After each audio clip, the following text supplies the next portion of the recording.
Eu sou Verônica Pacheco, quem vos fala. Estamos aqui no nosso episódio do Pod É Vero e hoje eu tenho a honra de trazer aqui mais um cliente da Toda. Hoje o nosso convidado, ele é um nome que vem ganhando destaque na advocacia criminal aqui do Brasil. Não só na advocacia, como nas redes sociais também, né? Por favor, Jefferson Nascimento da Silva, apresente para o nosso público. Primeiramente, muito obrigado pelo convite, é uma honra estar aqui do seu lado, com toda a sua audiência. Bom, para quem não sabe, para quem não me conhece, meu nome é Jefferson Nascimento da Silva, sou advogado criminal. Nasci em Autônia, uma cidade pequenininha, bem pequena mesmo, no norte do Paraná, ali mais perto de Cianorte. E da minha infância, meu pai é uma pessoa muito humilde, sou filho de diarista, meu pai é mestre de obra hoje, mas quando eu nasci ele era cortador de cana. E ele, querendo modificar um pouco ali a sua infância muito humilde, tentou buscar a cidade grande. E paramos em Paranaguá. Então eu sou uma pessoa que cresci e nasci muito na parte litorânea aqui do Paraná. E novamente, muito obrigado pelo convite, é uma honra estar aqui com você. Imagina, eu que gosto muito do seu trabalho.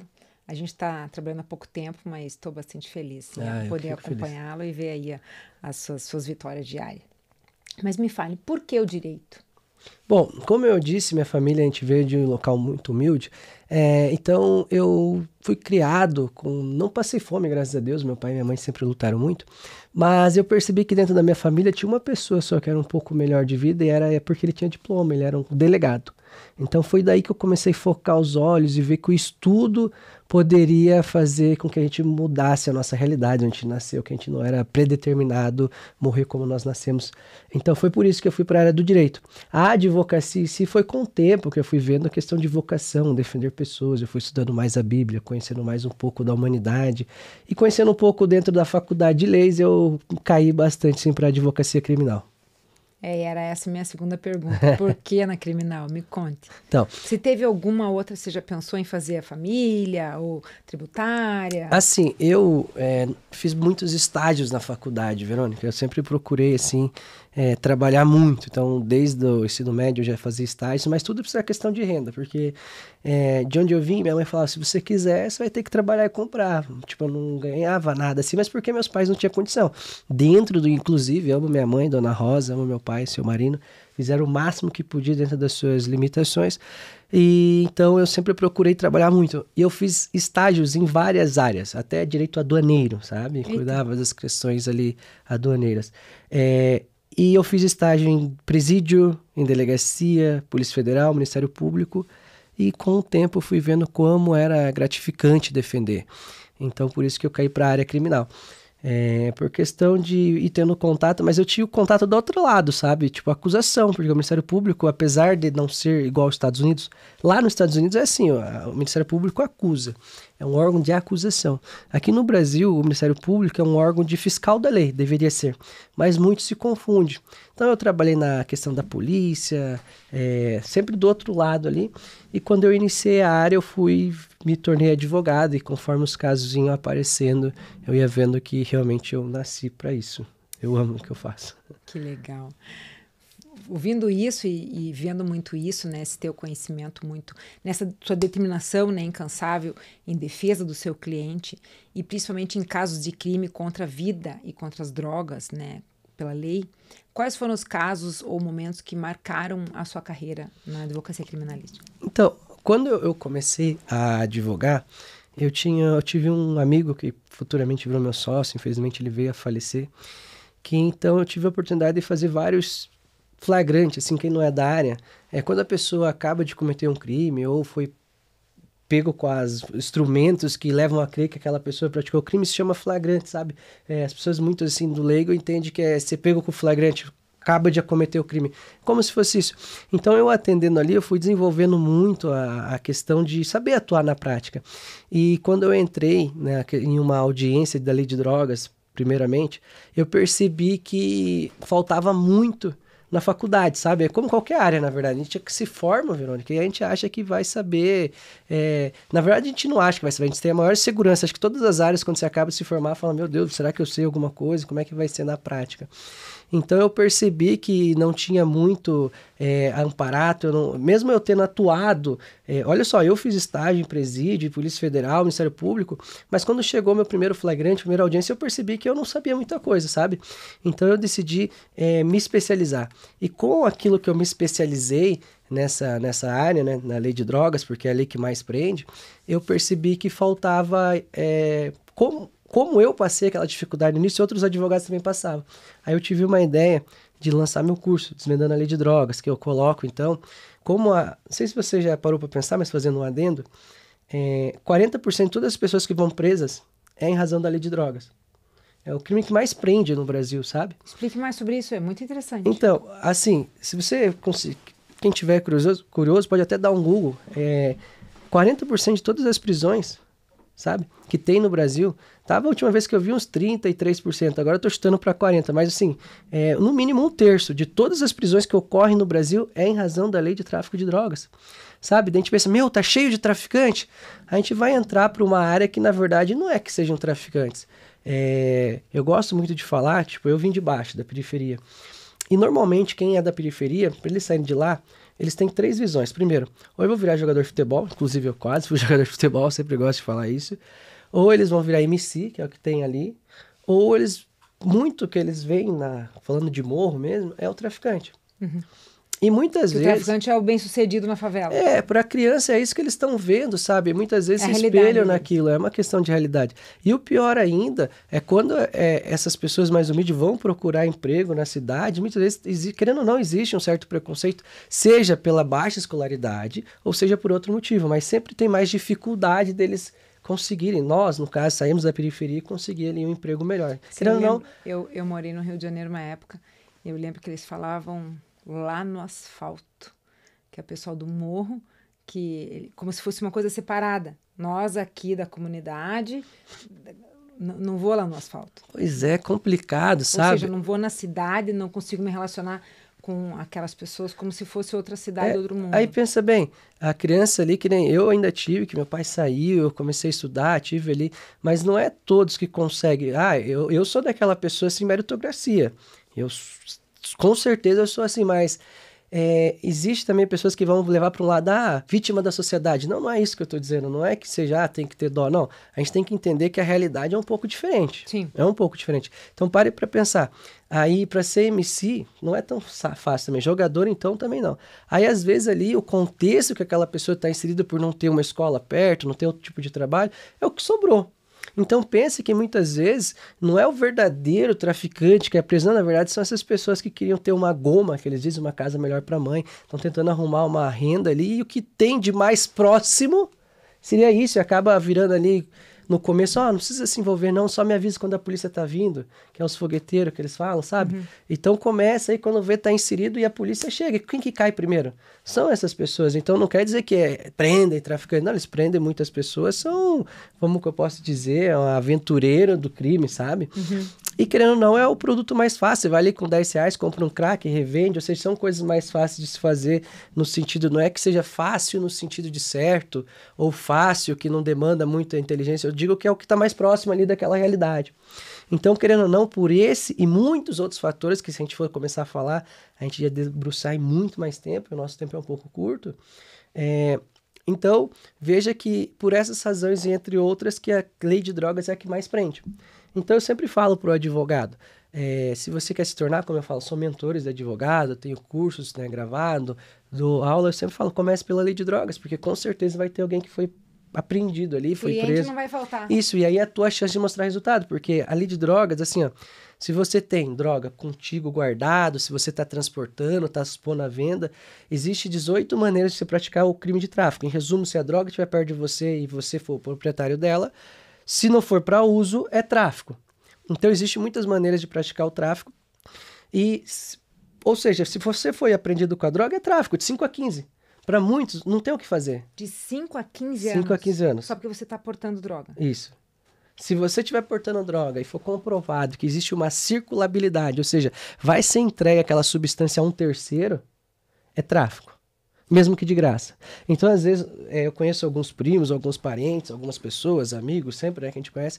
Vou fumar um baseado na roda de amigos. Você passa pro outro. É tráfico. mesmo que de graça. Que loucura. É tráfico, muitas pessoas não sabem. Então, pensa bem, para quem não conhece a lei de drogas, foi pego com drogas, não tem defesa, mas existe muitas defesas. Por exemplo, nessa questão que uma pessoa passa o cigarro de maconha para outra pessoa, já seria um tráfico. Mas existe ali algumas coisas da própria lei que diz que não seria um tráfico de drogas, seria um uso compartilhado. Então, quem conhece a lei sabe usar, sabe fazer a defesa. E, além disso, tenho eu no meu escritório clientes que bateram no peito, foram apreendidos com 1 tonelada de drogas, muito dinheiro, bateram no peito que era traficante e foram absolvidos. Ou seja, tudo isso eu ensino dentro do curso, não é só porque foi pego com droga que já está definido. Sim, a lei ela pode ser interpretada de várias maneiras. Não, a lei ela tem uma única interpretação. O que a gente tem que saber é o que realmente aconteceu na vida real. Se a gente consegue entender, por exemplo, no crime de homicídio, quando vai para júri, eles tentam entender todas as circunstâncias que aconteceu naquele homicídio. Por quê? Para saber se o crime ele vai ter uma qualificadora, a qualificadora aumenta a pena, sabe? Então é mais cruel. Então tem uma qualificadora. Então a gente tem que entender qual foi a razão. Ah, na verdade foi uma legítima defesa. Ah, legítima defesa, então não tem que condenar ele. Ou seja, o que primeiro tem que entender no direito é saber o que acontece de verdade. Você define o fato verdadeiramente que aconteceu, aí você aplica a lei. Por exemplo, vou trazer para o crime de tráfico de volta. Quando alguém entra na casa de uma pessoa, precisa de mandado de busca e apreensão, ou precisa ter autorização do morador, ou uma decisão judicial, sabe? Sem uma decisão judicial, autorização do morador, ou para combater um crime que acaba de acontecer, você não pode entrar na casa. E aí, para quem? Agora eu vou até passar uma dica, acho que não vai ter muitos advogados aqui, mas o que acontece? Existe uma norma que rege todas as outras, Constituição Federal. E a Constituição garante que a nossa casa ela é o asilo inviolável, ninguém pode entrar, salvo nessas condições. E aí, o crime de tráfico, quando você está guardando a droga, em todo momento que você está guardando aquela droga, você pode ser preso em flagrante. Lembra que eu falei no começo que o flagrante é quando você acaba de cometer o crime, você é encontrado ali? Ou seja, não tem como te prender em flagrante daqui a 1 mês por algo que diz que você cometeu. Sim. A menos, você lembra do caso do Lázaro lá que foi perseguido, Lázaro Barbosa, que ficou 1 mês sendo perseguido? Naquele caso, eles ficaram 1 mês perseguindo ele sem parar. Então poderia ser flagrante, porque eles não pararam de perseguir. Mas se pararam de perseguir e forem investigar, não tem mais flagrante. Só que no crime de tráfico, em todo momento que você tiver com a droga no bolso, você está transportando. Então você está em flagrante todo momento. Então na casa também, se a droga está guardada dentro da casa, está em depósito, em todo momento você está em flagrante. Então a polícia pode entrar em qualquer momento. Só que aí, se você faz meu curso e você conhece a Constituição, você entende que existe, que nem eu disse, a realidade do Alphaville e de uma periferia. No Alphaville, a gente até consegue entender que a polícia vai respeitar e não entrar ali em determinado momento, mas na periferia não é assim, eles chegam arrombando todas as portas. Sim. E aí eles encontram droga e dizem, arrombamos a porta porque tinha droga, estava em flagrante. Só que aí, se você aceita esse raciocínio, e as outras portas que eles arrombaram tudo e não encontraram nada? Então, para a gente atuar, que seja na lei de drogas ou em qualquer lei, ser advogado, você precisa conhecer muito o procedimento que vem antes. Por exemplo, nesse caso, que eu disse, entra na casa do meu cliente e é absolvido. Eu consegui comprovar que não existia possibilidade da polícia saber que tinha droga ali.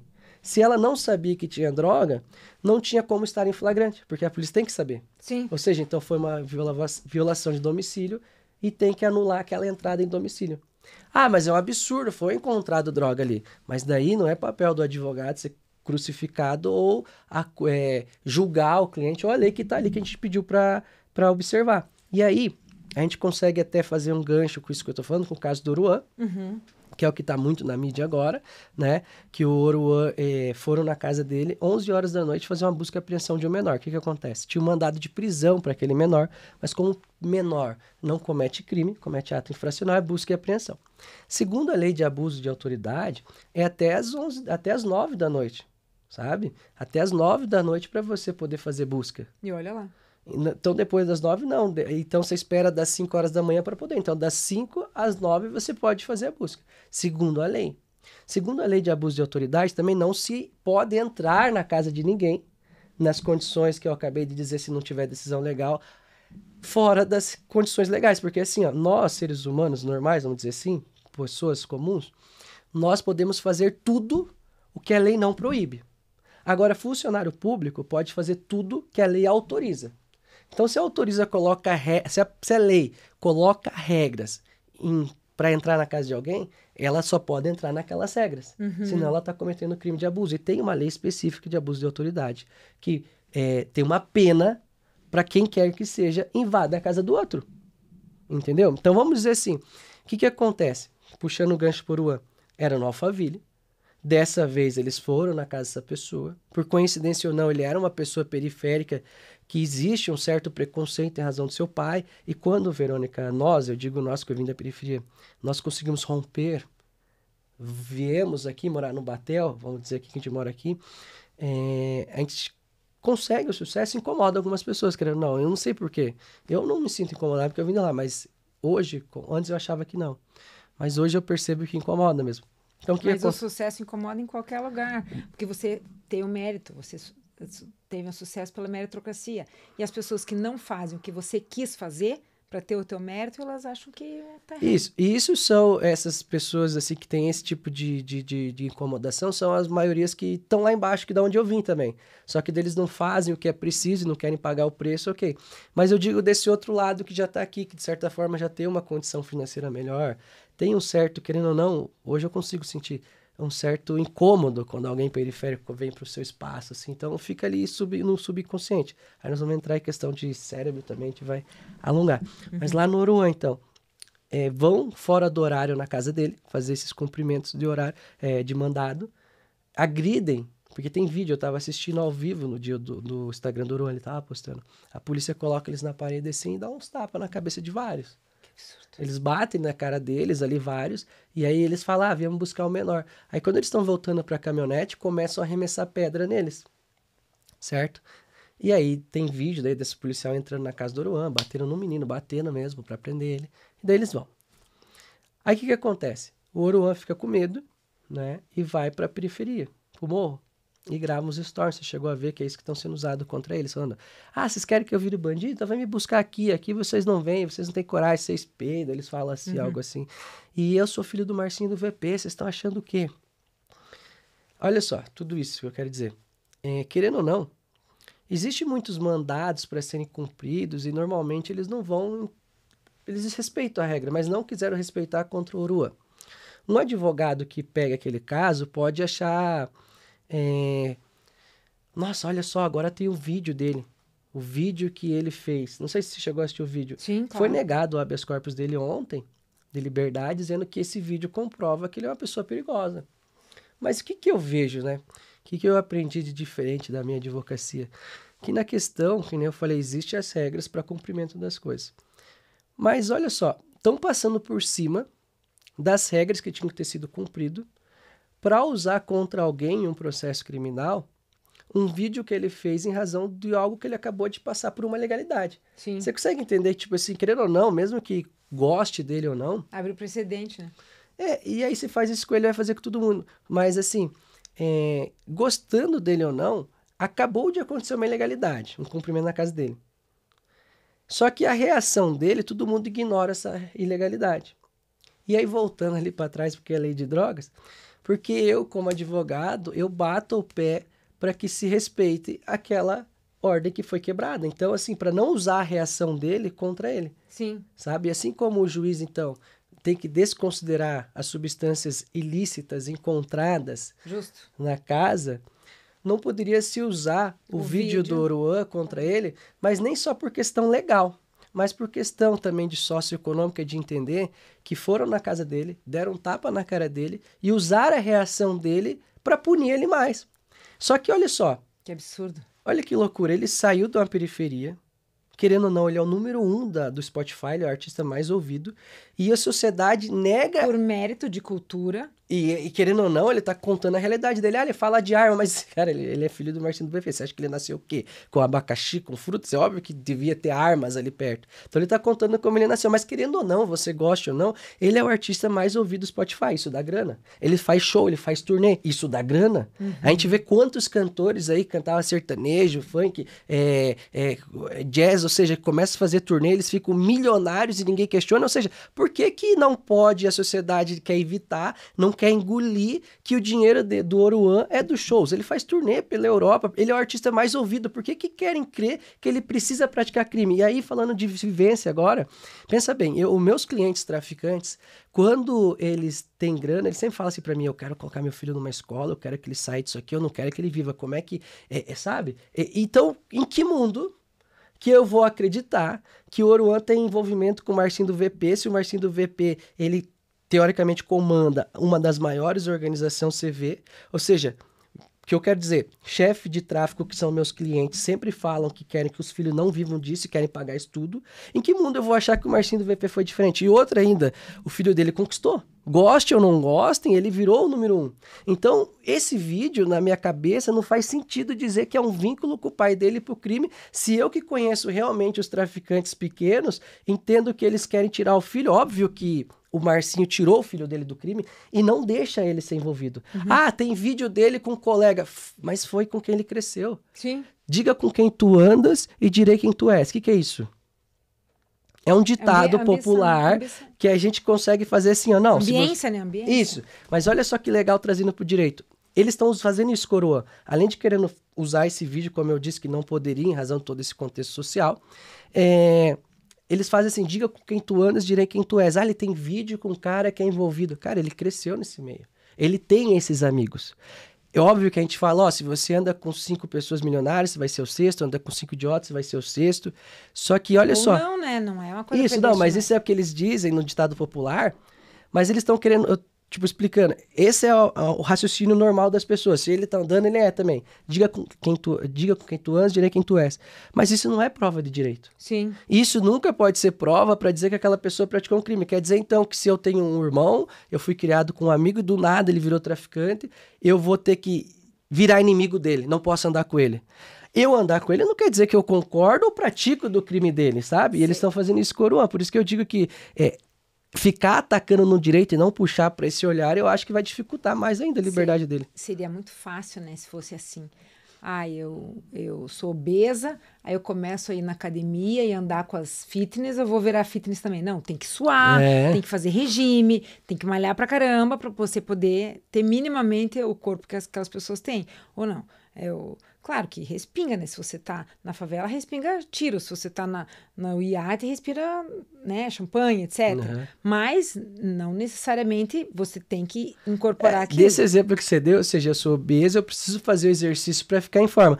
Eu sou uma pessoa comum, se eu tô do lado de um bandido, eu preciso cometer crime para ser bandido, óbvio, não é só para eu estar do lado. Por isso que eu digo, só que assim, pelo que eu vi, ele tá com uma defesa, ele tá com uma defesa muito boa, acredito que eles vão ir para essa linha, mas eu, como Jefferson, advogado aqui, eu tentaria buscar por toda essa linguagem que a gente está falando aqui, trazer para uma questão não só da lei, a lei está ali, mas, pô, vocês estão deixando de lado todos esses outros argumentos para julgar o cara, porque esses dias me falaram assim, eu fui no podcast da sua amiga, inclusive, da Ana Talks. Da Ana Talks, e ela questionou, eu quero saber, eu ouvi que ele é muito perigoso, isso é verdade? Eu falei, mas baseado em quê?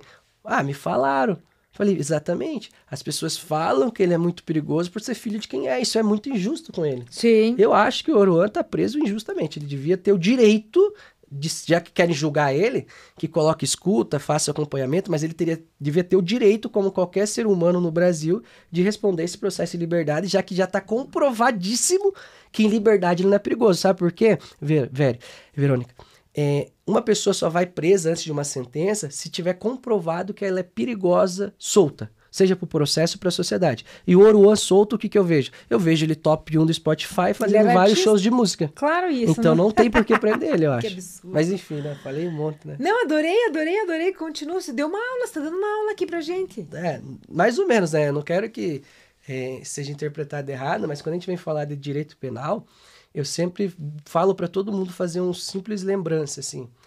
Eu sou cristão, né? Eu acho que o cristianismo é um estilo de vida, sabe? Você tem que pregar o bem ao próximo sempre.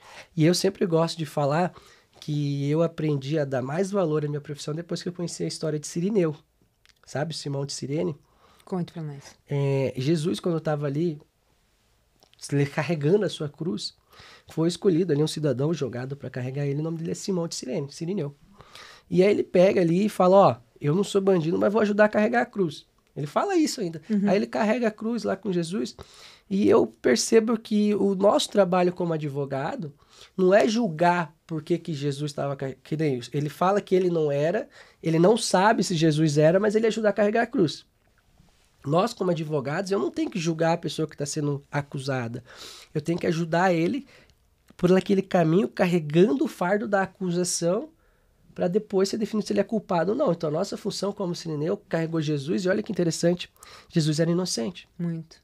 E só teve uma pessoa que ajudou ele a carregar a cruz. Que loucura. Então, eu sempre falo, meus clientes, se eles são culpados ou inocentes, não cabe só a mim, mas eu tenho que carregar a cruz sempre confiando que eles são inocentes.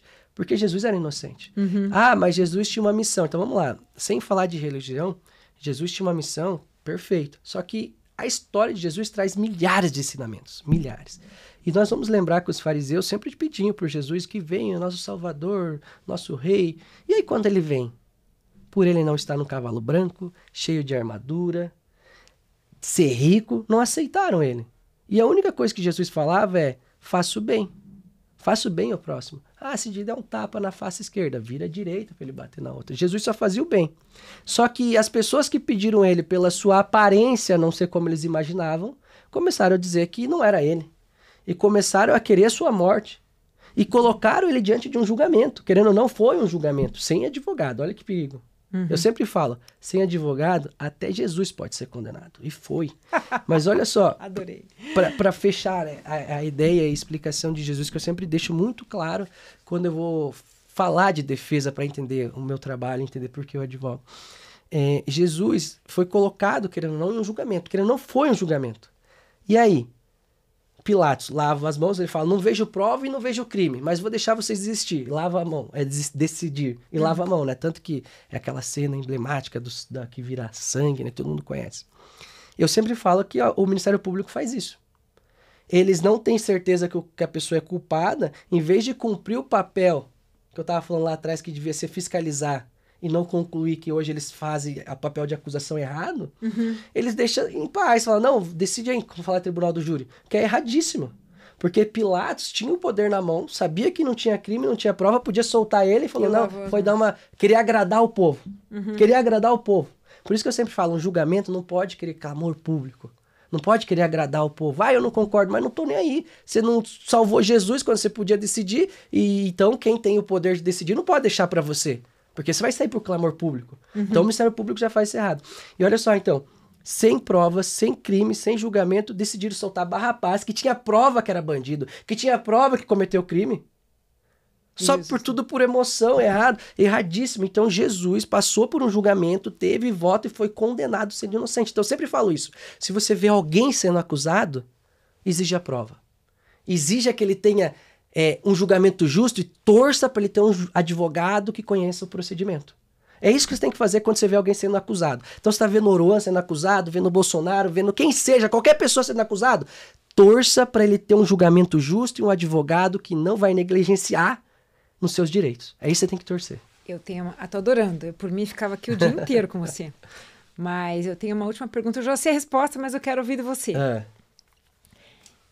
Você sofre muito preconceito por ser um advogado criminalista, ouvindo aquelas coisas, você defende bandido? Claro. Me explica um pouco sobre isso. Quando eu comecei a criar conteúdo em 2021, eu até tenho um vídeo meme, naquela época era de meme, agora eu não faço mais, que tinha um bem assim, que era um meme que falava assim, quando disserem que você não é capaz, que você não vai conseguir, vai lá e diga era um meme que tinha e que você vai conseguir. Tanto que eu fiz um meme uma vez falando disso, quando disserem que advogado criminalista só defende bandido, vai lá na minha rede social e procura, eu vou falar. Eu escuto, e se fosse sua mãe, fosse sua irmã? Desde que comecei a criar conteúdo, eu mudei minha resposta, né? Óbvio, mas escutei muito, sim. Você tem que ser preso também. Hoje eu vejo nos meus comentários ali, você tem que ser preso junto, o advogado que defende isso é pior que a pessoa. Então, o que tem que ficar entendido? Todo mundo merece defesa. Assim, aquilo que é entendido, não é porque, que nem a gente acabou de dizer, não é que eu estou defendendo o que ele fez. O que ele fez se ele tirou a vida de alguém, é indefensável. Só que pode ser muitas coisas justificado. E às vezes a justificativa abonam uma pena. Porque, nem eu disse, você veio me matar, eu me defendi, você morreu, legítima defesa. Que nem do Titanic lá, que tinha espaço para 2, mas só tinha espaço para 1, não tinha como ele ficar junto comigo, estar em necessidade. Na verdade, sem querer, eu tropecei aqui, esbarrei nele, ele caiu e morreu. Ou seja, você consegue justificar e diminuir a pena, ou tirar, então tudo tem uma justificativa. Então, não é que eu, advogado, ou qualquer advogado, defenda o que o cara fez. Não, a gente não está dizendo que ele está certo. Melhor, eu não estou dizendo que o meu cliente está certo. Eu estou dizendo que ele merece um julgamento justo. E mais uma vez, se Jesus tivesse um advogado, um julgamento justo, ele não teria sido crucificado. Só que faz parte da história dele. Só que não é porque era a história de Jesus que ele tinha que ser crucificado que nós devemos ser pessoas sem cérebros, pessoas que não pensam e não aprender com essa história. Porque é uma história que ensina muito, sabe? Não é por se mascarar, esse é o problema. Muita gente se esconde atrás de qualquer explicação sabendo que está errado, porque a gente permite que faça com o outro, já que não é com a gente. Só que se a gente permitir que faça com o outro, uma hora vão fazer com a gente, você vai recorrer a quem? Então por isso tem que ser igual para todo mundo. Então hoje quando fala, se fosse tua mãe, eu sempre respondo, eu não ia defender, eu ia tentar matar ele se fosse minha mãe. Mas algum advogado defenderia. Claro. Porque a advocacia é a única profissão autônoma que está na Constituição Federal, a única de todas. Artigo 133. O advogado é essencial para a administração da justiça. Genial. Então, você tá com raiva de mim, mas se alguma coisa acontecer com você de legal, pare para pensar. O advogado tinha que ser amado. Sabe por quê, Verônica? Se alguém bater no teu carro e não pagar, você vai fazer o quê? Processar. Você vai procurar quem? Um advogado. Se você tem um filho com alguém que não soube escolher, ele não paga a pensão, você vai procurar quem? Exatamente. Se você está numa empresa e teu chefe comete abuso, você vai procurar quem? Se você está numa empresa e teu funcionário está folgado, você precisa demitir ele, você vai procurar quem? Se você está na tua casa e de repente te liga que seu filho foi preso bêbado, você vai ligar para quem? Se nós fazemos uma parceria, você na sua empresa e de repente seu sócio não cumpre os acordos do contrato, você vai ligar para quem? Boa. O advogado, querendo ou não, na hora que a tua vida tiver uma... Posso falar palavrão? Uma M. Uma M. Você vai acabar procurando um advogado, independente de quem seja.